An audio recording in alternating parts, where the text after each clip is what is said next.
women, we need men.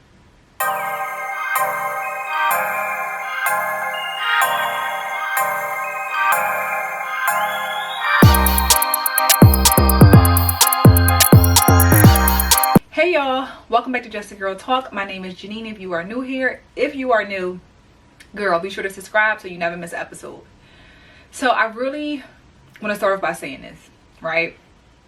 Let me just lay it out there. Women need men, right?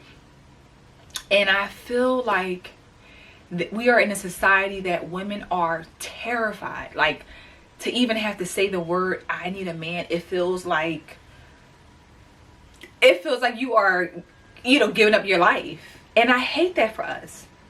Particularly, of course, I'm talking about black women.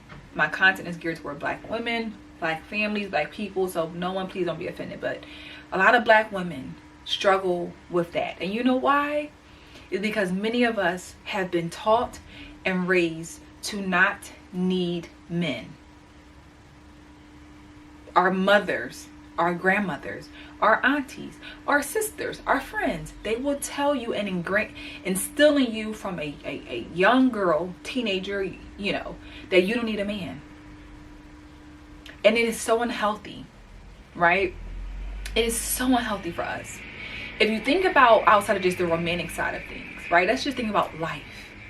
Just life. Just life in general. We need men. We need them, y'all. And I know I've talked about this before, but I really want us to get comfortable with saying it and really believing it and knowing that it is a great thing. I hate that the word need, when it comes to man and woman, it's almost like it's so negative. It is so negative. And I know, again, we've talked about, how people are like, well, women can do it on their own. We don't need them. Again, you need men to breathe. No. Only God wakes us up every day, right? So your partner next to you, he didn't necessarily wake you up, right? But when I wake up every day, God, by the grace of God, I'm thankful to wake up next to my husband, because I need him to do life with.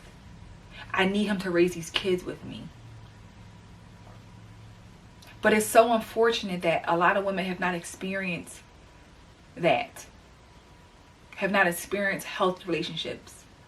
But if we go back a little bit, again, if we go back to who has put that in our head, it's our mothers.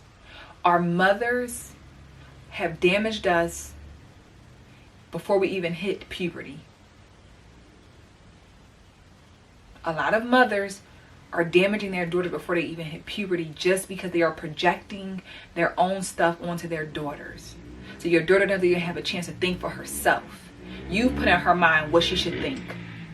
So when she goes out into that world, she's pushing all negative energy, all negative rhetoric that has been instilled in her by her mother. The mother that she worships, the mother that she loves, the mother that she thinks can do no wrong. So if anyone goes against what her mom says, she can't believe it. My mom said we need a man. My mom said this is how it should be. That's what we are told. So a woman who comes in and says, no, sis, you do need a man, it's going to go against whatever her mom has told her, and it's going to expose her mom. And many women, many mothers don't want to be exposed. They don't want to be exposed. And unfortunately, it is a reality that many black women have not had the best experience with men. That's a fact, right? They have not had the best experience. They have been traumatized. They have been abused. They've been through some really tough situations. But as people, we go through our own experiences. And it's never okay to put our experience on someone else. I know it's hard not to, especially as a mother, to not put it on your kids because you want to protect them. But you have to realize that your way of what you're trying to do is protect them. You're actually harming your babies, especially your daughter. You're harming her. Don't you want her to find a good man to take care of her and love her? Why wouldn't you want different for her? Do you not realize what you're telling her is it's not effective? And then again, and you're in that moment when you're in a place of sadness and you're down. A lot of mothers don't have anyone else but their daughters. which is also a problem in itself. They don't have anyone but their kids. So their daughters, they tell them they don't need a man. Their sons become their husband sons, or whatever you want to call it, all because they have not had good experience with men, and because we refuse to do the work to actually heal from our trauma. So we don't push it on to the next generation. You don't push it on your kids and then your grandkids, and it just continues to cycle. We have to break the generational curse. We have to. Because someone hurt you does not give you the right to push it on other people and hurt other people. It's not healthy. It does not benefit us. It does not help us. And then we have a lot of women who sit around and they brag about being independent. I'm still independent. I'm still an individual in my marriage. I still have to think for myself. That doesn't mean because I have a husband and I need my husband means that I can't. I'm just like I'm in da.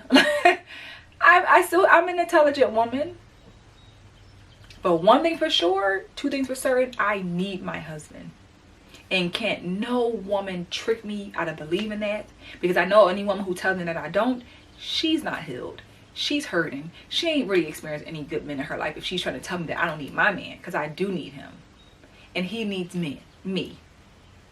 Women need men and men need women. And that's how it has to be. That's how it should be. That's how you create families, by needing each other. We all know I want him, but I also know that I need him for everyday life stuff. We have these babies to raise. I need him for that. I appreciate him for that. And vice versa. And I hate that these women have bullied a lot of women into being fearful to speak up for themselves, being fearful to say what they do need. They want a man. And not only do they want them, they know that they need a man. And it's almost like a thing where if God forbid you say you need a man, they coming for you. And that's sad. It's a lot of internet bullies. These women out here who are so miserable that they are out here bullying women. They're bullying you. And at some point you got to stand up to the bully. But the only way you can stand up to the bully is you have to be strong enough to do it, which means you have to heal to stand up to that bully and let them know, girl, that ain't gonna work. I need my man. I know I agree with you on that, but sis, we over that. That ain't work. Girl, we on to better. We on to better. So I'm going to keep speaking up about this. I'm going to keep encouraging women to know that once you heal and you do the work, you can understand and receive good. You can receive a good man. Good women receive good men. Good men receive good women. I just believe that good receives good. If you are a bad person, if you are a negative person, if you are a mean-spirited woman, you no wonder why you keep attracting bad men. Because it's you. It's you. Do the work to attract good. And I promise you, doors will open for you. I promise you, sis. It's scary. It's so uncertain, but you got this. You got this. Okay? So again, don't be afraid to stand on what you believe in, and recognize that how I've been thinking, it ain't benefiting me. It's actually harming me. And I promise once you realize that, you can start to operate and move differently. Okay? So let me know in the comments, guys, if you have ever felt that way, like felt like you can't speak up about how you feel about needing a man, or because of what women have said to you. Like I know a lot of women have said that to me for sure, and try to tell me that I don't and all that, but it's like But let me know in the comments, y'all. Again, be sure to subscribe, like this video, definitely comment, and I will see you guys in the next video. Bye.